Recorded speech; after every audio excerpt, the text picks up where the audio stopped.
I would like to personally welcome our special and very distinguished guest who has taken time out of his extremely busy schedule. His every minute counts. And that shows that there is a very special love for the spiritual teachings and the spiritual life that he has. And so I particularly am very much impressed by his humility. But I do feel there is that when you feel the person, you feel the vibration. And I feel very close to his energy. And especially appreciative of your coming here. And I'm sure they would like to hear a few words from you. Maybe you may later on like to ask some questions, whichever way you feel. But Respected Swamiji, friends, it is my privilege to be with you this evening. I am touched by the cordiality and affectionate welcome that you have extended to all of us. And they have told us about the activity of the Ashram. I was greatly interested to see this place. For centuries, our saints and seers have been trying to find the spiritual meaning and also the higher pursuits of our life. It is true that man tries to make life happier, but in spite of all efforts during the centuries, the man has not been as happy as he should have been. Material wealth is essential because certain basic minimum needs of human life are to be fulfilled. But unfortunately, with all the development of science and technology and all the creation of wealth, man is still suffering from the old prejudices, the envy, the jealousy, the hatred, and the unnecessary competition in the human society. It is something more than material development which is essential. This is why earlier we were taught, be yourself virtuous, and the society will go on the path of virtue. But simultaneously, it was felt that it is not enough. Man becomes virtuous, saints come, great people like Christ, Mahatma Buddha, and saints come. Sometimes it was felt that society was going on virtuous path, but again, the same jealousy and passions of human mind created a difficult situation for the mankind. In contrast to this, a new philosophy was tried to be introduced in this world, change the society anyhow, and man will be forced to change himself.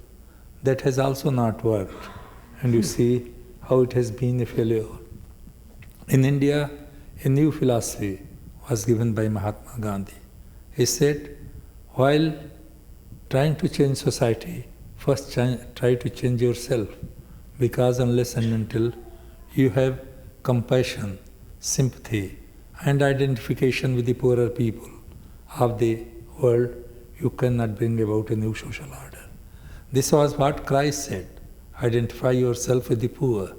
He did not say that poverty is a bliss. It does not mean that men should remain poor, but those who are better off, they should try to identify themselves with the poorer sections of the society. And that is the message that you have been getting.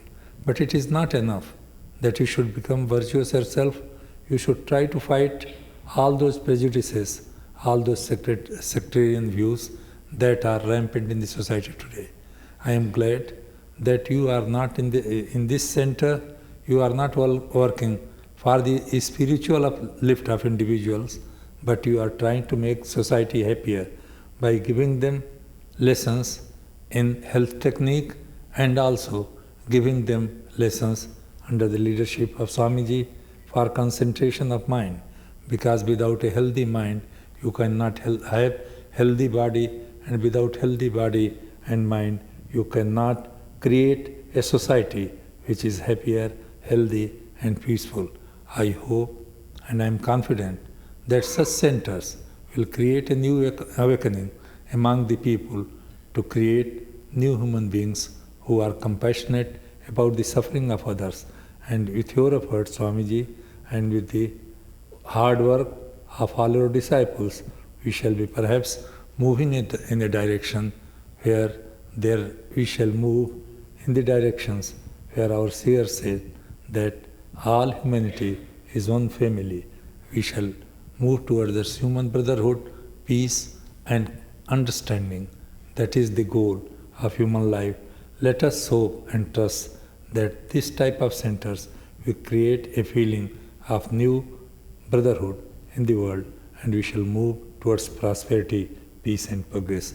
Once more, I thank you all. I assure you, friends, that myself and my friends feel that we have come to a place where at least some people together in a collective way trying to bring about a new awakening for the understanding among the mankind. Thank you all for the cordiality and welcome that you extend.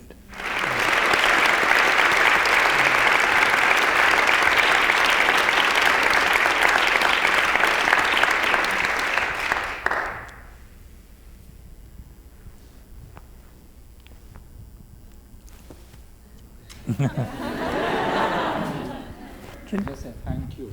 It's nice being with you. Yes. What you just said is so true, that money cannot buy peace or happiness.